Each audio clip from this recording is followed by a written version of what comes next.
A paz do Senhor Jesus. Boa noite, bom dia, boa tarde a todos. Essa live vai ficar gravada, no Facebook, também no YouTube, e no Instagram também depois, tá? Nós estamos aqui fazendo um estudo do livro do Apocalipse e um estudo resumido, Estamos aqui fazendo estudo. Hoje é a parte 3, do nosso estudo, onde nós vamos começar aqui hoje a partir do capítulo 2, onde a Bíblia fala sobre a carta às 7 igrejas, as 7 igrejas históricas, que ficavam na Ásia e que também representam as 7 igrejas de Cristo, que de todos os tempos até hoje, essas 7 características aqui, elas estão na igreja até hoje, E aqui estão boas características, aqui estão críticas que o Senhor Jesus fez às igrejas, e nós temos que estudar a carta às 7 igrejas, porque com certeza a gente vai encontrar em nós boas características delas, e as boas características que a gente não encontrar, a gente tem que se empenhar para a gente desenvolver, para a gente produzir esse fruto. E também a gente vai encontrar nelas críticas também que o Senhor Jesus fez a essas igrejas. Também a gente pode encontrá-las em nós.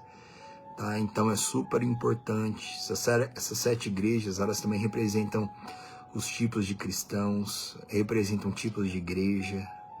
Então é importante a gente examinar. Lembrando que igreja não é simplesmente a placa ou o salão, não é aonde a gente faz parte, não. Igreja somos nós, a igreja de Cristo, a habitação, o templo de Deus, E como um corpo, nós somos muitos membros. Nós temos que ser, unidos numa só fé, na fé cristã, baseada na palavra de Deus, tá? E Deus abençoe cada um de vocês que estão mandando aqui boa noite pra gente, tá? Eu não vou dar boa noite de um por um, tá bom?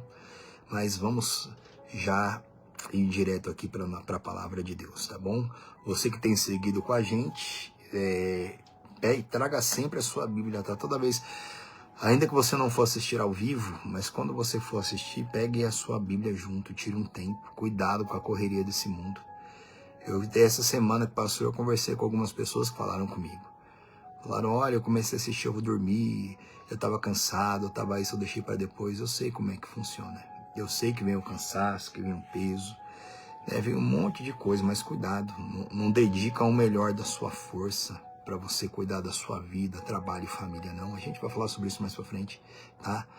Honra a Deus com a sua força. Você já ficou com sono para tantas coisas na vida e você já se empenhou, A Bíblia diz, Jesus falou assim, que na mesma medida que a gente mede, a gente vai ser medido, tá? A mesma medida. Ou seja, eu meço a Deus e entrego para Ele o pior do meu tempo, o pior da minha força, o pior da minha atenção, é o que eu vou receber. Agora, se eu meço a Deus e entendo que Ele merece tudo, eu entrego o melhor, e eu também vou receber da mesma forma de Deus, tá? Vamos lá, gente. Apocalipse capítulo 2, no versículo 1, a Bíblia fala sobre a carta à igreja em Éfeso. Eu não vou ficar aqui adentrando aqui em algumas coisas, essa igreja ficava em tal região, ficava em tal lugar, não. Se você entrar no YouTube, você consegue colocar lá, características, onde ficava e onde é o território onde ficavam as igrejas. Você vai observar tudo isso, tá? O versículo 1 diz assim, Jesus Cristo, Ele dita a carta para o apóstolo João, e o apóstolo João escreve as 7 cartas e vai enviar para 7 igrejas históricas que existiam naquela época, mas elas não existem mais. Elas existiam naquela época, então diz assim, ao anjo da igreja em Éfeso escreve. A carta endereçada ao anjo, que nós vimos isso aqui também no estudo passado, um mensageiro da igreja. Essas coisas diz aquele que conserva na mão direita as 7 estrelas, que nós já vimos isso, são os mensageiros, os anjos, os pastores da igreja, os presbíteros da igreja. As 7 estrelas e que anda no meio dos 7 candeeiros de ouro. Também no estudo passado nós vimos que os candeeiros de ouro é a igreja de Cristo, que Jesus anda no meio da igreja dele. Versículo 2.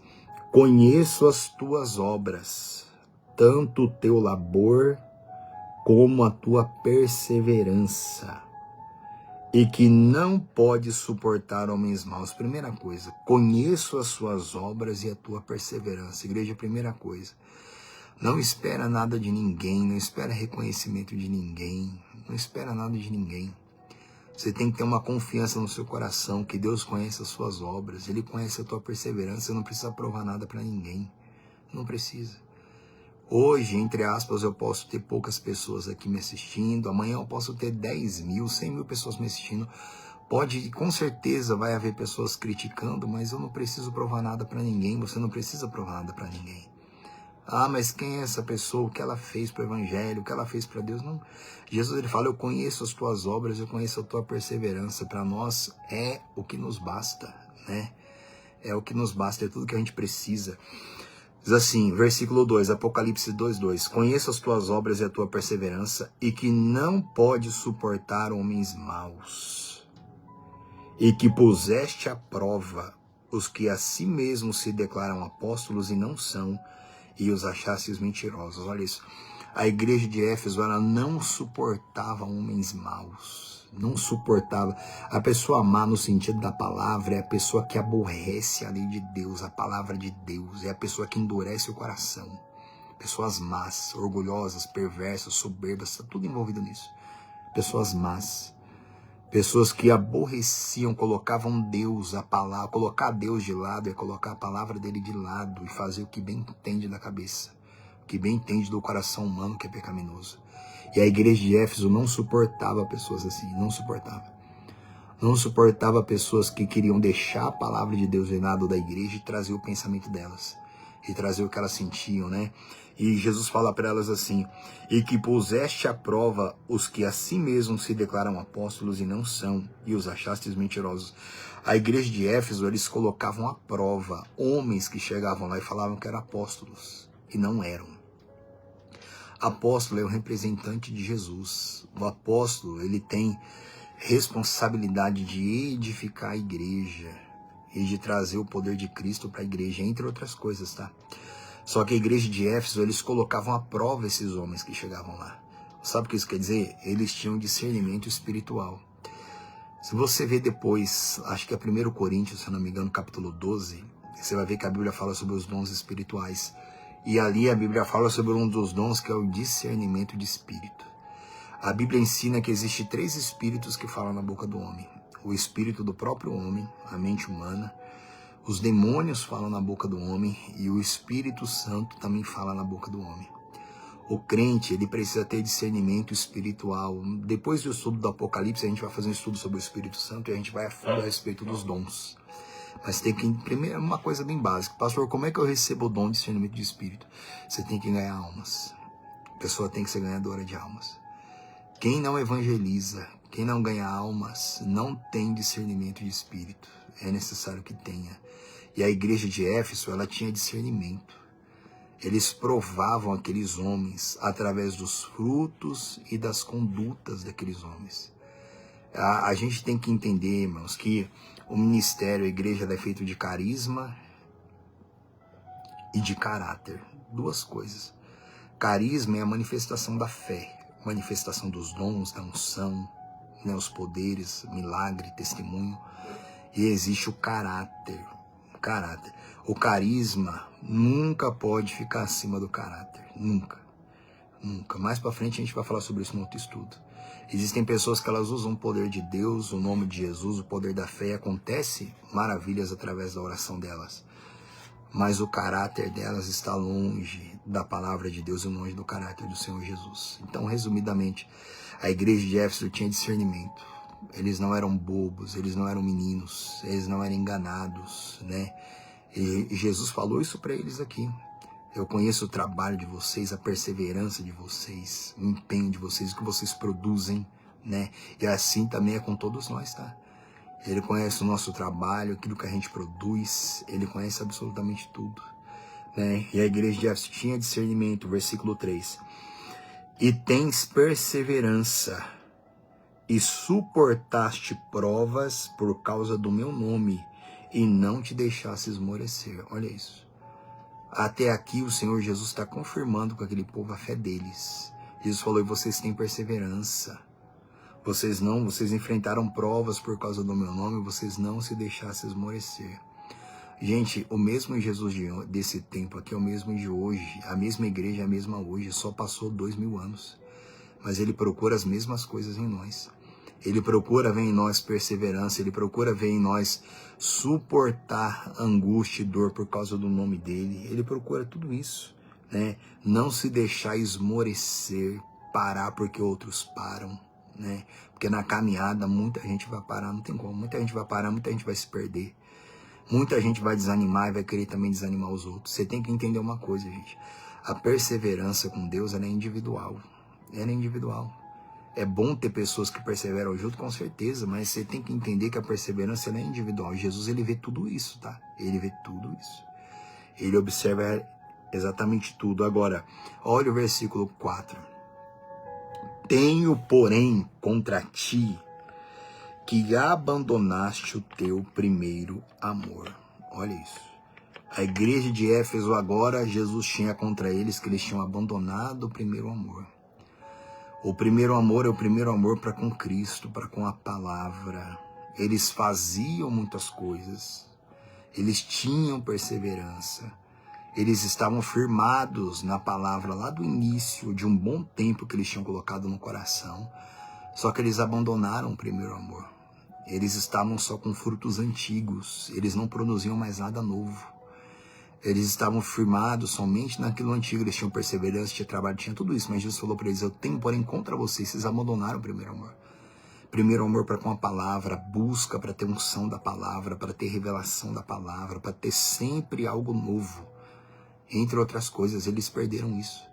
Eles abandonaram o primeiro amor, aquela dedicação, aquela aplicação, aquela alegria, aquele prazer, aquela pureza, aquela alegria de ir para a igreja, de buscar, de se entregar à meditação da palavra. Eles abandonaram tudo isso, né? Agora, versículo 5. Ó. Lembra-te, pois, de onde caíste, e arrepende-te e volta à prática das primeiras obras. Olha isso. Lembra-te, pois, de onde caíste. Gente, isso aqui é um exercício que todo mundo tem que fazer. Se lembrar de onde caiu, da onde você estava. Olha, a minha fé no começo era assim. Olha, eu tinha tanta unção, eu tinha poder de Deus. Olha, acontecia tanta coisa na minha vida, no meu ministério. Ou seja, você tem que ver se você está desse jeito. Você tem que ver se as suas primeiras obras eram mais numerosas do que a de hoje. Você tem que ver a unção que você tinha antes e a unção que você tem hoje. Lembra-te de onde você caiu, onde você estava. Pessoa que era tão forte agora não é mais. Pessoa que era tão firme agora não é mais. Pessoa que amava tanto a palavra. Ó, gente, amar a Deus e amar Jesus e amar a palavra, tá? Não dá para separar Deus da Bíblia. Você quer saber o quanto que você ama Deus? Você quer saber? Simples. É só ver o que você sente pela palavra. É só ver o que você sente. Amar Jesus é amar a palavra dele. Jesus é o verbo, é a palavra. Amar a Deus é amar o Filho. É impossível amar o Deus Pai sem primeiro amar o Deus Filho, né? No estudo do Espírito Santo a gente vai a fundo esse respeito. Mas Jesus falou para eles aqui, ó. Verso 5. Lembra-te, pois, de onde caíste. Arrepende-te e volta à prática das primeiras obras. Olha isso. Prática das primeiras obras. Volte a produzir fruto. Jesus falou lá em João 15, né? Que Deus é o agricultor, ele é a videira e nós somos os ramos. Está lá em João capítulo 15. Jesus falou assim, todo aquele que produz fruto, ele limpa. Mas aquele que não dá fruto, ele corta, ele lança fora. Mas aquele que dá fruto, ele limpa para que produza mais fruto ainda. Né? A gente tem que produzir fruto para o Senhor Jesus. Nós somos uma videira. Aliás, desculpa, nós somos um ramo, né? Que estamos na videira que é Cristo. Então a gente se alimenta dele, que a seiva vem dele, como ele fala lá em Romanos também. Você pode pesquisar isso no Google que vai aparecer fácil para você. A gente é alimentado pela seiva que vem dele, então nós temos que dar fruto, porque ele procura em nós esse fruto, né? Ele fala, se arrependa e volta à prática das primeiras obras. E se não, venham a ti e moverei do seu lugar o teu candeeiro, caso não te arrependas. Isso, gente, isso aqui é muito forte você entender a partir daqui em diante, que eu vou focar nisso aqui com você daqui a pouco. Jesus falou para essa igreja, se arrependa. Senão eu virei, como ele diz aqui, né? E se não, venho a ti e moverei do teu lugar o teu candeeiro, caso não te arrependas. Moverei do teu lugar o teu candeeiro. Jesus, ele falou em trazer juízo contra aquela igreja. Juízo. E isso aconteceu com a igreja de Éfeso, tá? Se você pesquisar pelas mídias, você jogar o fim da igreja de Éfeso, a igreja de Éfeso, ela não existe mais. Aonde estavam essas 7 igrejas aqui, ó, a única coisa que tem é deserto. Porque eles foram fiéis durante um tempo, mas depois o candeeiro deles foi movido. A igreja se acabou. A igreja de Éfeso, ela se acabou porque ela não se arrependeu. E a igreja foi secando, foi virando um deserto, ela foi morrendo porque não havia mais arrependimento, né? E isso acontece constantemente, até hoje. Pessoas que não se arrependem, igrejas que não se arrependem do caminho que estão levando e vão virar um deserto. Jesus falou, eu vou mover do lugar de vocês o candeeiro, trazer juízo sobre aquela igreja. Olha que coisa terrível, trazer juízo. Imagina Jesus Cristo trazendo juízo contra a igreja dele. Ele é o cabeça. E cada placa de igreja que tem é uma parte do corpo. Cada ser humano que faz parte de uma igreja faz parte do corpo de Cristo. E a cabeça, ela não pode ser destruída. Ela não pode. Mas aquela parte do corpo, ela pode ser removida pelo próprio Cristo, tá? Caso não se arrependa. Versículo 6. Tens, contudo, a teu favor que odeias as obras dos nicolaítas, as quais eu também odeio.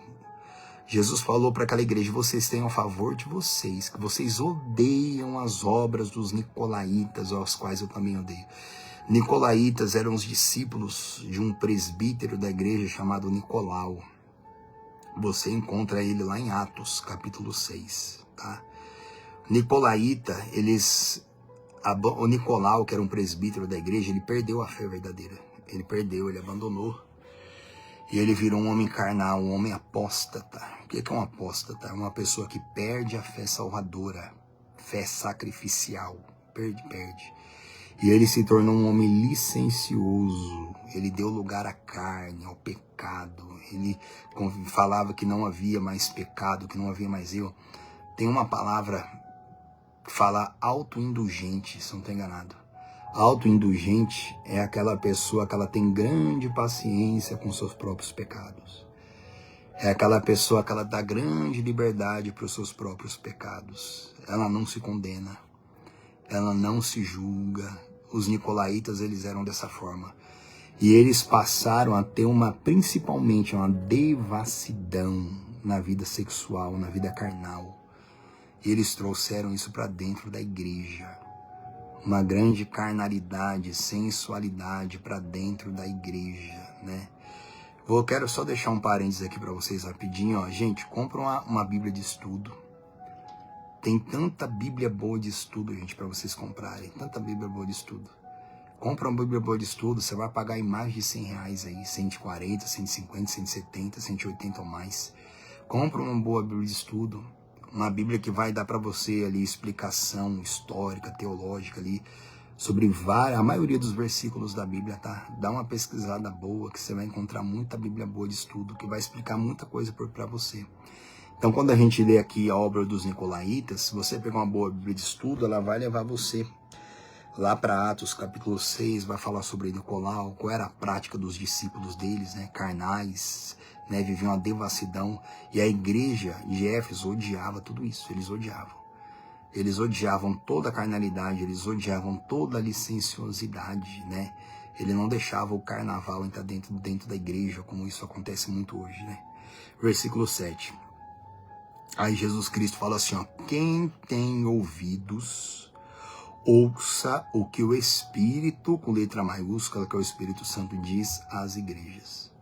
Jesus Cristo, ele fala assim, quem tem ouvidos, esses ouvidos são os ouvidos espirituais.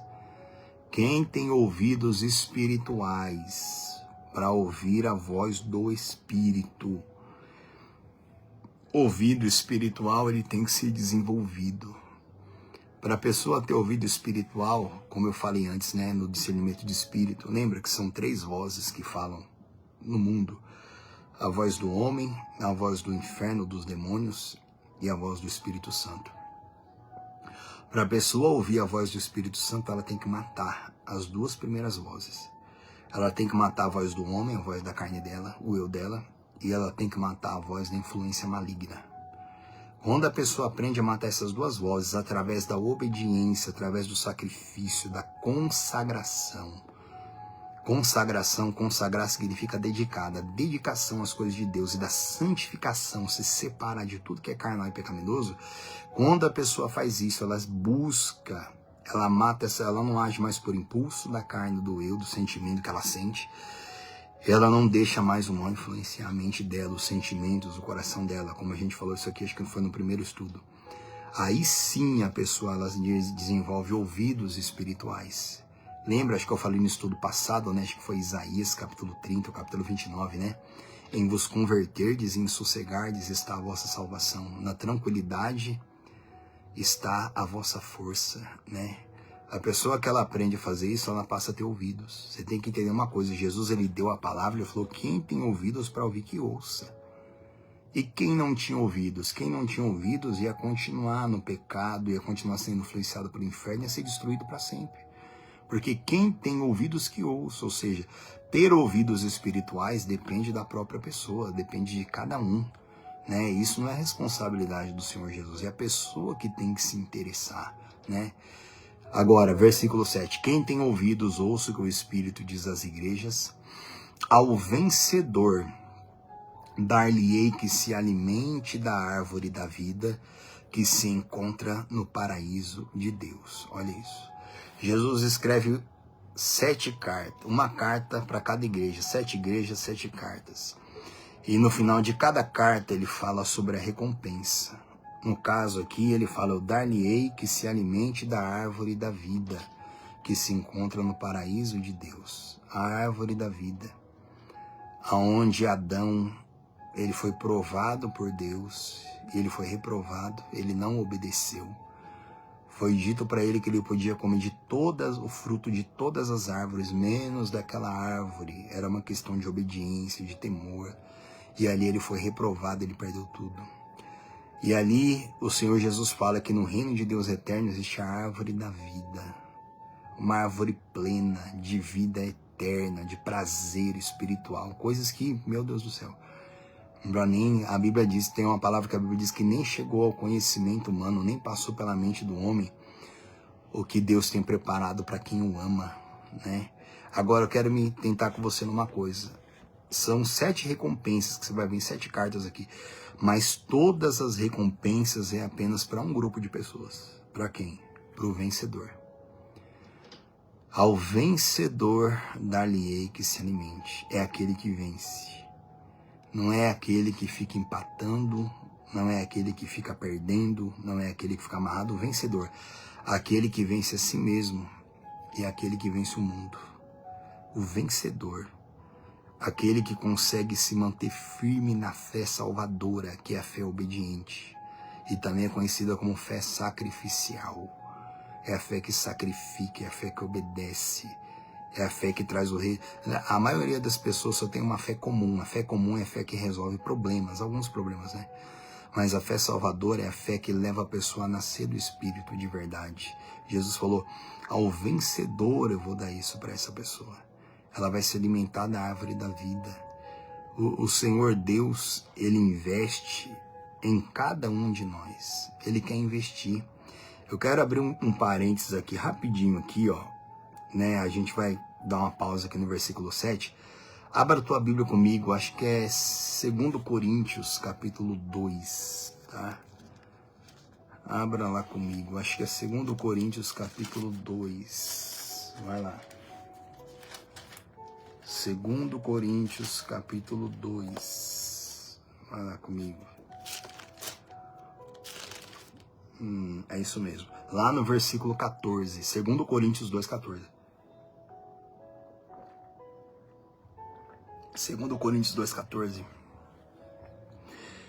A Bíblia diz assim, ó, o apóstolo Paulo ele diz assim, ó, Graças, porém, a Deus, que em Cristo sempre nos conduz em triunfo, e por meio de nós manifesta em todo lugar a fragrância do seu conhecimento. Olha isso. O apóstolo Paulo está glorificando ao Deus Pai. Vamos ler só as duas primeiras linhas aqui. 2 Coríntios 2,14. Graças, porém, a Deus que em Cristo, sempre na palavra, sempre em Jesus, sempre nos conduz em triunfo. Olha isso. Quando você pega uma boa Bíblia de estudo, vai explicar melhor para você o que é isso. Paulo está glorificando a Deus porque em Cristo sempre os conduzia em triunfo. Triunfo é o nome de uma cerimônia que havia nos tempos deles, uma cerimônia da vitória. O rei de Roma, ou de qualquer outro lugar, mas o rei romano, ele pegava um menino, investia naquele menino, no exército dele, investia nele em estudar, em conhecimentos, inteligência, sabedoria, em habilidade de luta, de guerra, e investia naquele menino em vários. E havia alguns meninos jovens que cresciam e eles iam se destacando no exército, pela inteligência deles, pelas vitórias deles, pela bravura deles. E eles iam crescendo e iam subindo de patente, até chegar ao ponto que eles se tornavam generais. E quando eles se tornavam generais, eles eram enviados, agora comandando o exército de Roma, eles eram enviados para cumprir missões, e eles cumpriam aquelas missões e eles voltavam. E quando eles voltavam vencedores, havia uma cerimônia. Todo ali no centro, no pátio da cidade, no pátio dos vencedores, havia uma cerimônia onde cabia o povo da cidade, uma parte do exército, todo mundo ficava lá naquele local. Grande, um pátio enorme. E o rei de Roma ficava numa ponta, e ali tinha uma multidão de pessoas, e havia um caminho cheio de flores, pétalas no chão, perfumado, cheio de perfume. E lá na outra ponta vinha o general vitorioso, montado no seu cavalo. Ele vinha andando, ele vinha cavalgando no seu cavalo, e ele, conforme ele vinha pisando, aquele perfume, as patas do cavalo esmagavam ali as rosas e subia aquele perfume, que as rosas eram colocadas perfume nelas. E subia aquele perfume maravilhoso. E aquele perfume, ele vinha, o vento trazia, e ele vinha até para o rei que ficava sentado. E aquele rei, ele recebia todo aquele cheiro maravilhoso, aquele cheiro da vitória. O general dele vindo vitorioso, o rei sentado numa outra ponta, e o general vinha, trazendo a vitória para o rei dele. E ali aquele rei sentado sentia aquele cheiro maravilhoso do perfume das rosas chegando tudo para ele ali. Sabe como que era o nome daquela cerimônia? O nome daquela cerimônia era triunfo. Cerimônia do triunfo. O rei investia. Aí agora aquele general trazia resultado. No estudo do Espírito Santo eu vou me aprofundar nisso com você, tá? Deus, ele investe em nós. Para quê? Para que a gente leve resultado para ele. Para que a gente dê fruto. Como Paulo, agora vamos ler de novo aqui, o versículo 14. Graças, porém, a Deus, que em Cristo sempre nos conduz em triunfo. Deus. Assim como aquele rei tinha que ser sábio para saber investir o dinheiro, riqueza, contratar os melhores professores, porque um bom general, um bom soldado, não é só o que tinha habilidade com armas, não, com espada, lança, escudo, não. Ele também tinha que ser muito inteligente. Ele também tinha que ser dotado em várias artes e diversas, né? Então, aquele rei conduzia os soldados dele em triunfo, dava para eles condições para que eles triunfassem. E Paulo, ele está falando isso usando essa linguagem da época. Você tem que entender na época. Se você comprar uma boa Bíblia de estudo, vai estar escrito lá assim no começo dela, pano de fundo. Pano de fundo ela está explicando o que acontecia na época que aquilo foi escrito dentro da Bíblia. Então o povo de Roma, o povo de Corinto ali, onde foi escrita essa carta, eles estavam familiarizados com essas palavras. Que nós somos gentios, né? Todo aquele que não é judeu, que não é israelita é gentio, nós somos gentios, então a gente não tem familiaridade com esses tipos de palavras. Mas aquele povo tinha. Então o povo estava entendendo o que Paulo estava dizendo, né? Aí ele falou, graças porém a Deus que sempre nos conduz em triunfo, e por meio de nós, manifesta em todo lugar a fragrância do seu conhecimento. Olha isso. Aquele cheiro, não era só o rei que sentiu o cheiro na ponta, não. Era todo o povo que estava ali, sentia aquele cheiro, aquele perfume maravilhoso, aquele general vindo vitorioso, forte, trazendo a vitória, não trazendo derrota. Não era cheiro de derrota, era cheiro de vitória. Né? Você tem que entender uma coisa, a vida de todo ser humano exala um cheiro, tá? A nossa vida tem cheiro, a nossa caminhada nessa terra tem cheiro, o nosso louvor que a gente canta tem cheiro, a nossa oração tem cheiro, tudo em nós tem cheiro, tudo. Ou um cheiro ruim, um que você vai ver daqui a pouco, ou um cheiro de morte, ou um cheiro de vida.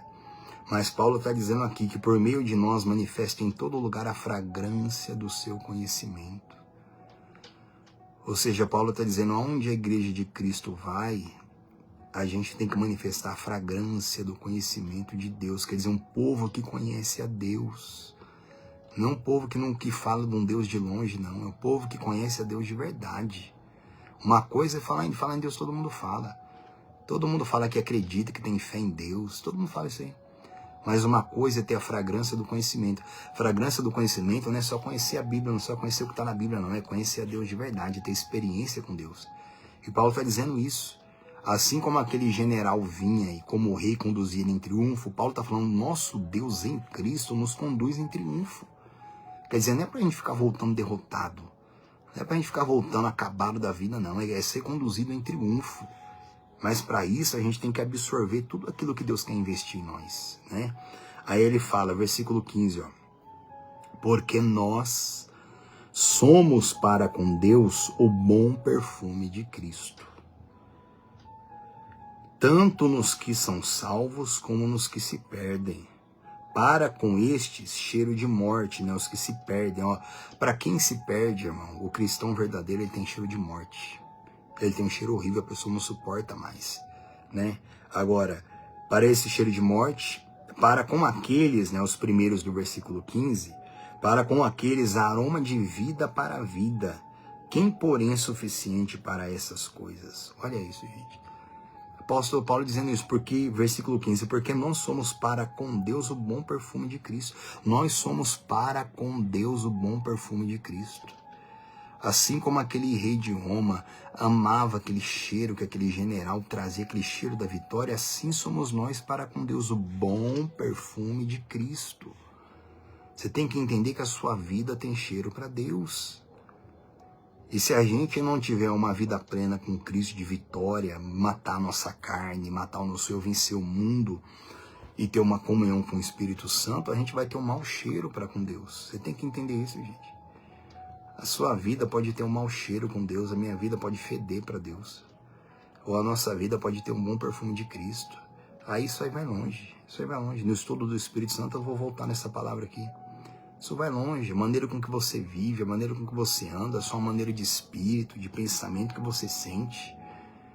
Sabe, toda vez, todo mundo é assim, a gente fica um tempo sem tomar banho, a gente soa muito, a gente começa a cheirar mal. Assim somos nós, se você não cuidar das suas emoções, se você não lavar a tua alma com a água, que é a palavra, daqui a pouco você vai estar fedendo.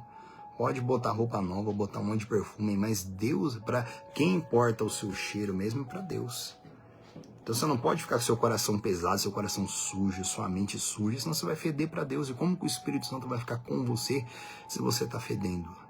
Então Paulo está dizendo, nós somos para com Deus um bom perfume de Cristo, ou seja, uma igreja vitoriosa que é conduzida em triunfo, que não fica voltando com derrota, não. Vida inteira pedindo ajuda dos outros, pedindo oração para os outros, para tudo, não vence nada, não desenvolve nada. Vida inteira falando que é fraco, que é pequeno, que é um monte de coisa.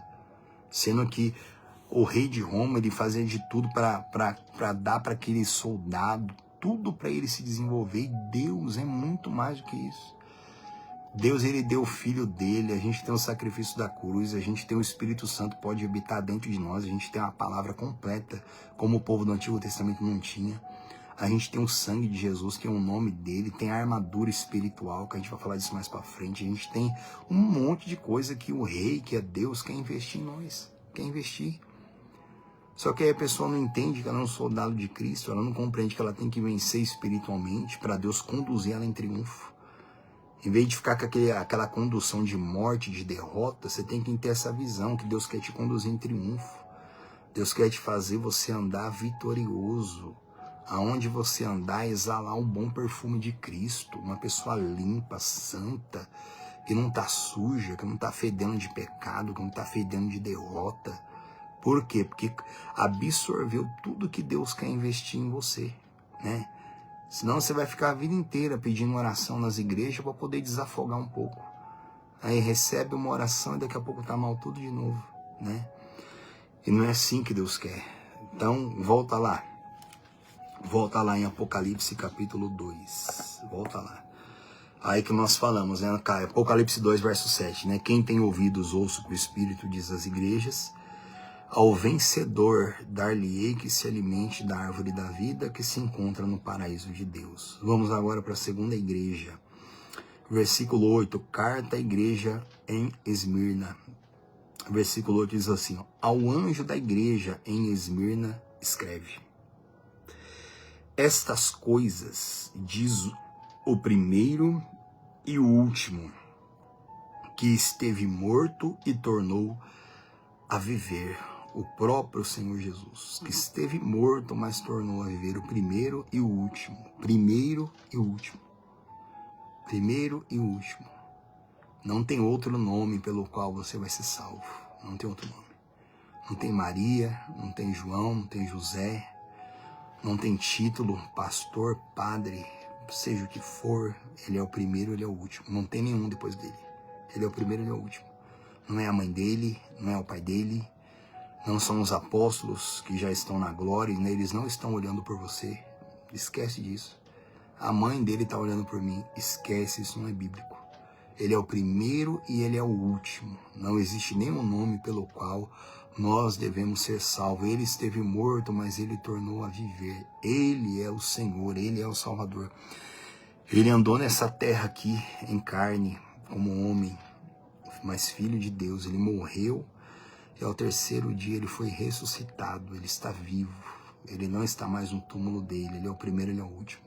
Você não deve aceitar mais ninguém na sua vida, ninguém. Nem do passado, nem do presente, nem do futuro, absolutamente ninguém. Aceitar Jesus é aceitar unicamente o que ensina a Bíblia Sagrada. Por isso que você tem que estudar a palavra de Deus, você tem que conhecer a palavra de Deus poderosamente. Eu não tinha separado não essa palavra que eu vou ler agora para você. Eu não tinha separado ela não, mas abre comigo lá no livro de Atos dos Apóstolos. Abre lá no livro de Atos dos Apóstolos. Deixa eu só ver aqui. Antes de eu começar o estudo, uma hora e pouco, eu fico meditando aqui, às vezes até antes disso, fico meditando o que eu vou pregar para vocês. Aí eu separo, eu deixo algumas palavras escritas aqui, mas essa aqui eu não tinha separado, ela me veio aqui agora para eu falar com você. Tomara que eu ache. Abre em Atos dos Apóstolos. Vai lá. Só um instante aqui que eu vou ver o capítulo aqui.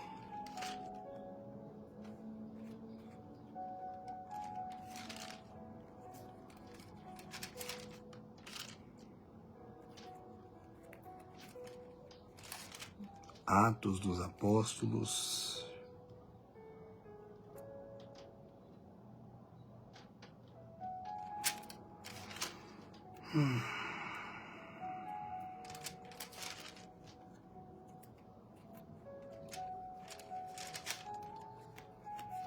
Vai lá.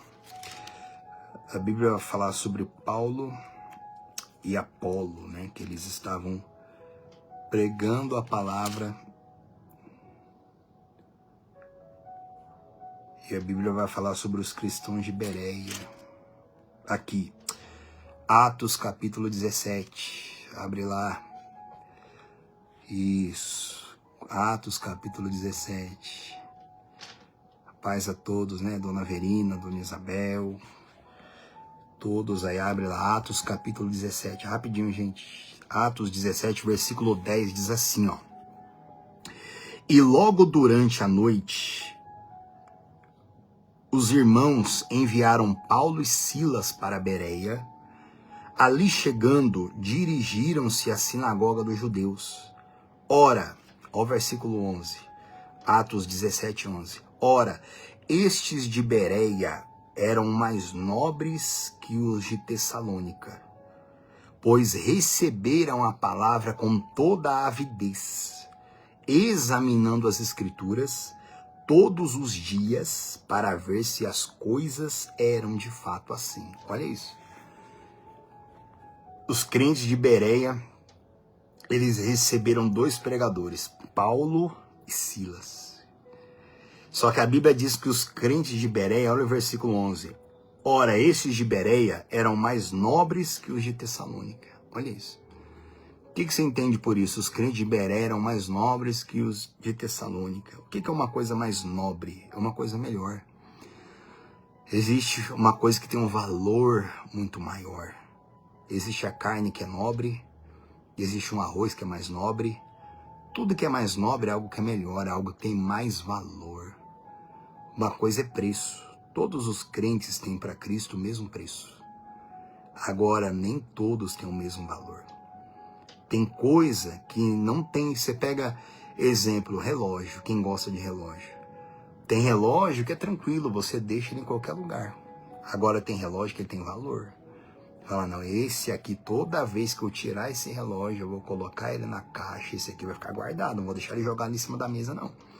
Por quê? Porque ele é mais nobre do que o outro, ele tem mais valor do que o outro, né? No estudo do Espírito Santo eu vou a fundo nisso aqui com você. Mas a Bíblia fala, ó, versículo 11, ora, esses de Bereia eram mais nobres que os de Tessalônica, pois receberam a palavra com toda a avidez. Olha isso. Os crentes de Bereia, eles não receberam a palavra dormindo, não. Ela, tá bom, tá certo, o que ele falou tá certo. Não, eles eram ávidos. Eles não dependiam de ninguém. Eles queriam receber do próprio Deus. Eles receberam a palavra com avidez, ó, examinando as Escrituras todos os dias para ver se as coisas eram de fato assim. Olha isso. O apóstolo Paulo pregava, Silas pregava, ele falava, tá ok, vamos examinar aqui agora para ver se as coisas são de fato como esses homens estão falando. Ó. Quem dera, gente, se toda a igreja fosse assim. Quem dera. Quem dera. Eles recebiam a palavra de Deus com avidez. Se você é ávido, se você é um crente nobre, eu costumo dizer quando eu prego essa palavra na igreja, eu costumo dizer que existe o crente nobre e existe o crente de segunda.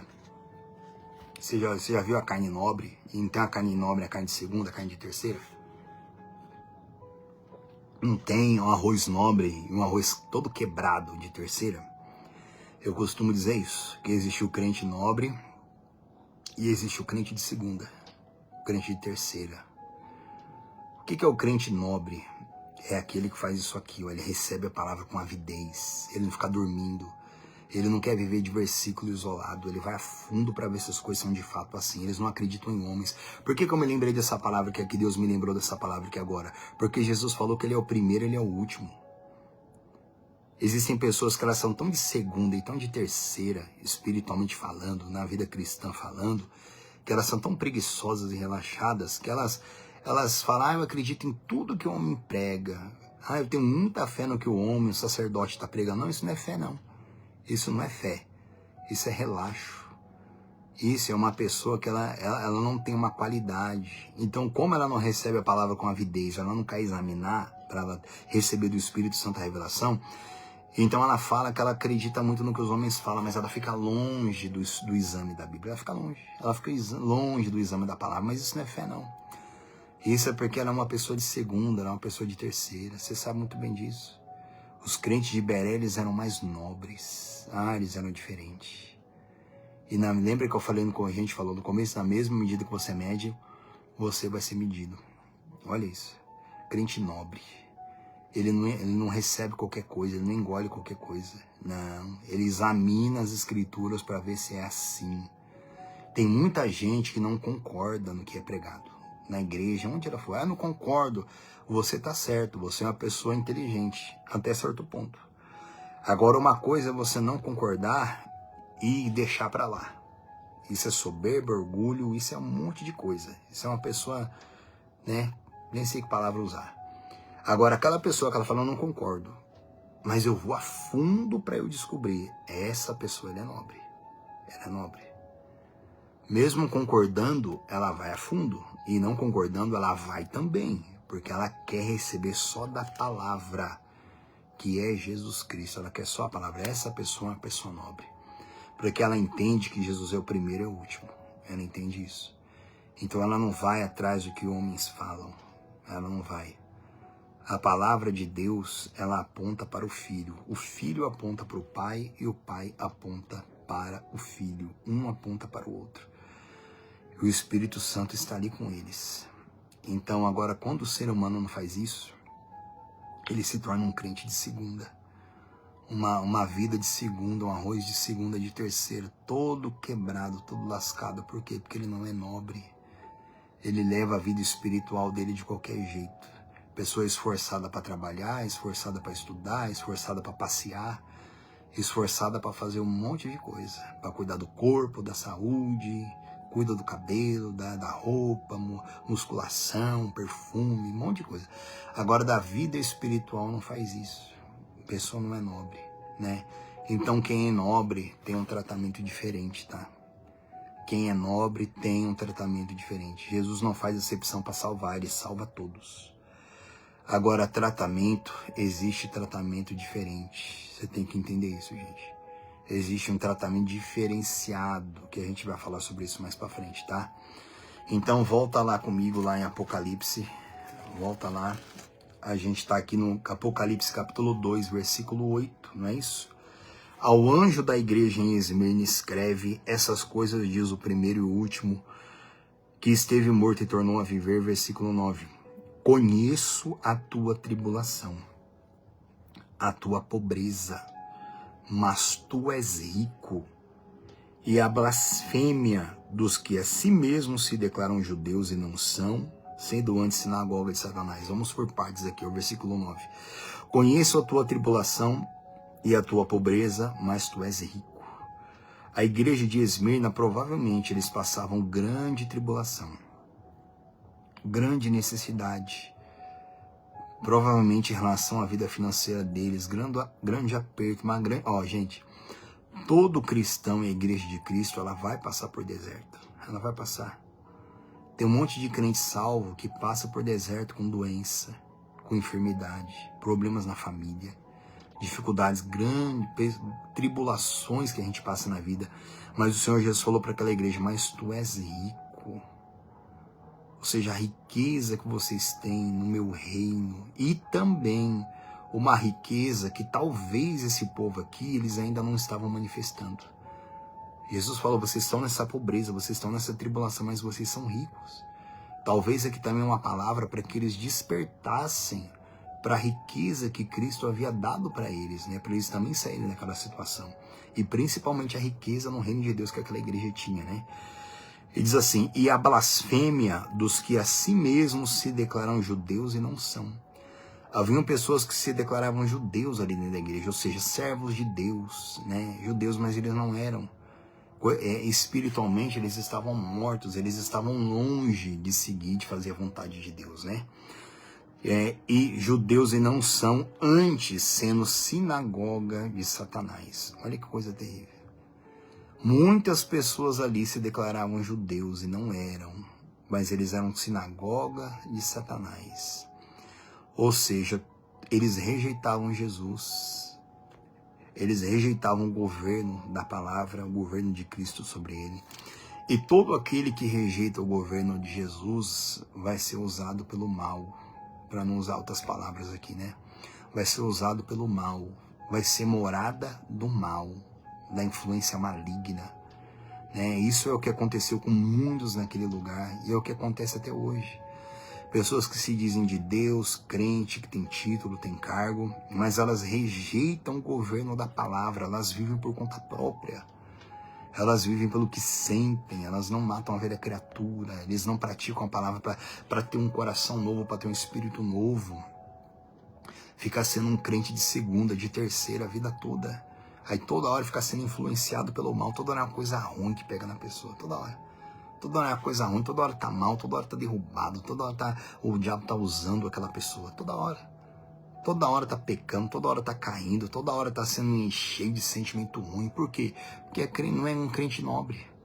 Não examina as escrituras, não se alimenta, não pratica, não tem zelo, não recebe a palavra com avidez.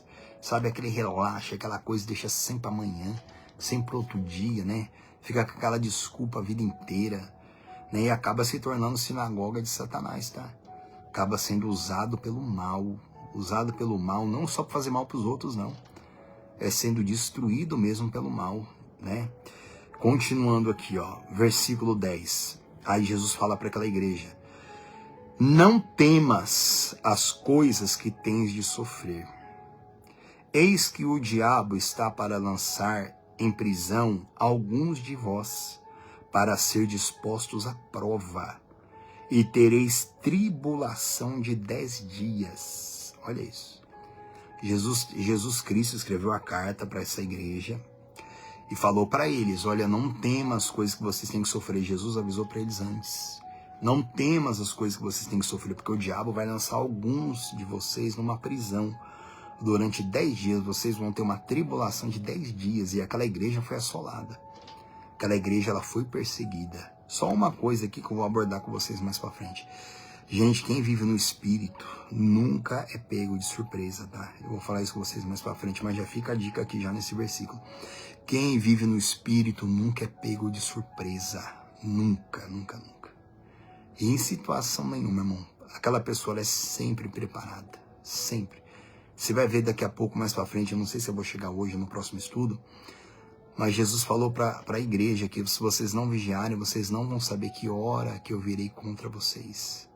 Ele fala muito sobre isso, ou seja, quem vive no Espírito, gente, nunca é pego de surpresa, absolutamente nunca. Jesus avisou aquele povo, agora o finalzinho do versículo 10, ó. Aí Jesus falou para eles: sê fiel até a morte e dar-te-ei a coroa da vida. Eita. No estudo do Espírito Santo, se Deus quiser, eu vou falar com vocês sobre 5 coroas. Coroa da vida, coroa da alegria, coroa de glória, coroa de justiça. E tem uma 5ª coroa que eu me esqueci. São 5 coroas que a gente vai examinar no próximo estudo. Coroas que é recompensa eterna, que a gente deveria estar buscando aqui, para a gente acumulando tesouro lá, para a gente receber no céu. Mas parece que está tudo invertido, né? A igreja fica se matando para alcançar as coisas da terra e fica pobre espiritualmente, não tem tesouro nenhum acumulado lá em cima. Mas Jesus falou aqui sobre uma coroa, que, né? Eu dar-te a coroa da vida, que é a coroa dos vencedores. Jesus falou para eles: não temam, né? Jesus falou para eles: ser fiel até a morte. Ou seja, ainda que matem vocês nessa tribulação que vocês vão ter, sejam fiéis até a morte, e eu vou dar para vocês a coroa da vida. Seja fiel até a morte. Ou seja, ainda que vocês tiverem que morrer, morra por causa do meu nome, pela fidelidade do meu nome, e eu vou entregar para vocês a coroa da vida, né? A recompensa eterna. Faz parte das 5 coroas que no estudo do Espírito Santo a gente vai ver quais são as 5 coroas e como recebê-las, tá? Porque coroa de glória, coroa de alegria, coroa de justiça, coroa da vida, e acho que é coroa de honra, né? São 5 coroas e a gente vai ver como a gente deve buscá-las, como a gente deve buscar para receber. Tá tudo na Bíblia, tá? E essas coroas que são as recompensas eternas, era para a gente estar buscando aqui hoje. E ainda que a gente vá receber ela quando a gente chegar no reino de Deus, mas aqui em vida a gente começa a ter a coroa da alegria. A alegria que é para os ganhadores de alma. A gente começa a ter a vida poderosa do Espírito Santo em nós, que é para aqueles que matam a velha criatura. Né? Tem a coroa de justiça também, que é para quem obedece em outro sentido. São 5 coroas, 5 recompensas, que se eu buscar elas aqui, eu já tenho reservada para mim lá no céu. E aqui eu já começo a participar dos prazeres dela, da alegria dela, da vida eterna de Deus aqui, tudo aqui. Coroa da justiça, tudo aqui. Então tudo isso são riquezas que Deus deu pra gente. Tudo isso são riquezas, mas isso aqui tá tudo aqui na Bíblia. Ó. Tá tudo aqui, ó. Tá tudo aqui. A palavra de Deus é uma terra, gente. Ela tá cheia de tesouro. Só que esses tesouros estão ocultos. E é para quem busca, é para quem garimpa, é para quem trabalha na terra para valer espiritualmente que vai ter esses recursos espirituais, essa graça, essa virtude que vem do Espírito de Deus, que Deus quer entregar, que Ele quer dar para cada um de nós, né? Gente, eu vou parar por aqui hoje, tá bom? Estamos aqui completando quase 1 hora aqui com vocês. Vou parar por aqui hoje. Porque se eu entrar com você na carta Igreja de Pérgamo, eu quero... Vamos ver se a gente consegue fazer 2 ou 3 cartas aqui por estudo, tá? Então hoje foi a parte 3 aqui do nosso estudo, tá? Seja como os crentes de Bereia, Atos capítulo 17. Seja como os crentes de Bereia. Seja mais nobre, seja nobre. Receba a palavra com avidez. Sabe, se empenha, se dedica, examina as escrituras. Hoje está muito mais fácil para nós do que o povo dessa época aqui, ó. Hoje você pega uma palavra que eu falo aqui com você, você joga no Google, você joga no celular aí, ó, você joga na internet, você digita, vai aparecer para você lá 5 coroas. E tem até 6 coroas, tá? Que a 6ª coroa é coroa de espinho. Que essa, Deus não quer que ninguém use, porque quem usou foi o Senhor Jesus. Então aí tem ali as coroas, mais 5 coroas de recompensa. E uma que você deve fugir, que é a coroa de espinho. A gente vai ver isso mais pra frente. Então hoje você joga aqui no seu celular, aparece tudo pra você ali, é só você estudar, só você examinar, só você fazer isso. Se for parar pra prestar atenção, quanto tempo o ser humano não gasta perdendo tempo com tanta coisa que assiste. Para eu finalizar aqui agora, existe uma guerra pela sua atenção. Existe uma guerra pela sua atenção. Uma guerra. O inferno luta contra o reino de Deus pela sua atenção. O inferno quer a sua atenção. O mundo quer a sua atenção. E quando o mundo que jaz no maligno tem a sua atenção, a pessoa se torna uma pessoa fraca, medrosa, contaminada, deturpada, uma pessoa covarde. E Jesus fala, tá, que nem os tímidos, nem os medrosos e nem os covardes herdarão o reino de Deus. Tímido, medroso e covarde é aquele que não tem coragem de viver uma vida espiritual plena. Tímido não é acanhado, não. Tímido é aquele que não tem coragem de viver a fé verdadeira. Vive se escorando nos outros, ou se escorando atrás da sua natureza. Ah, eu sou tão pecador, sou tão fraquinho, ora por mim, não sei o que, não sei o que. Esse é um tímido.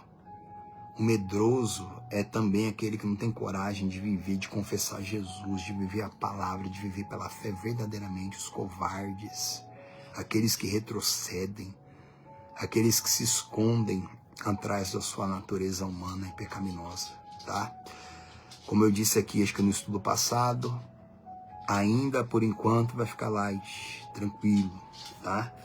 Mas quando a gente terminar o estudo, quando a gente terminar aqui na última igreja, que é a igreja de Laodiceia, quando a gente começar o capítulo 4 de Apocalipse, aí a gente vai entrar em muita coisa aqui, que vai causar muita discussão, muita coisa aqui, muitas opiniões diferentes, tá? Que a gente vai, com a graça de Deus, a gente vai desenrolando aqui o manto que é a palavra de Deus, tá? E que o Espírito Santo, que ele é o mestre, tá? O Espírito Santo, ele é o mestre, é ele quem ensina, dependa dele. Jejue, ore, se humilha para Deus, peça para o Espírito Santo te dar unção e revelação da palavra, tá bom? Deus abençoe cada um de vocês em nome de Jesus, né? Essa mensagem vai ficar gravada em nome de Jesus. E hoje, sábado, amanhã, domingo, nós estaremos ali na igreja e vá buscar Deus em uma igreja mais próxima da sua casa também, tá bom? Deus abençoe cada um de vocês, uma boa noite a cada um de vocês que estiveram aqui conosco aqui esse tempo, tá? Uma paz a todos vocês. Mais tarde ou amanhã eu vou curtir, aí eu respondo aqui também as mensagens de vocês, tá bom? Deus abençoe. Lembrando, tá? Toda segunda-feira, 10 da noite, quarta, 10 da noite e sábado, 10 da noite. Às vezes eu vou fazer na sexta às 10, tá? Aí eu vou avisar durante o dia, eu vou postar. Às vezes eu vou fazer na terça também, às vezes eu vou fazer na quinta-feira também, tá bom? Aí eu posto durante o dia, tá? Mas mesmo que você não assista ao vivo, vai ficar gravado. Hoje é a parte 3. Aí na próxima segunda-feira vai ser a parte 4. Tá? Deus abençoe. Boa noite a cada um em o nome do Senhor Jesus. Fiquem com Deus. Deus abençoe a todos.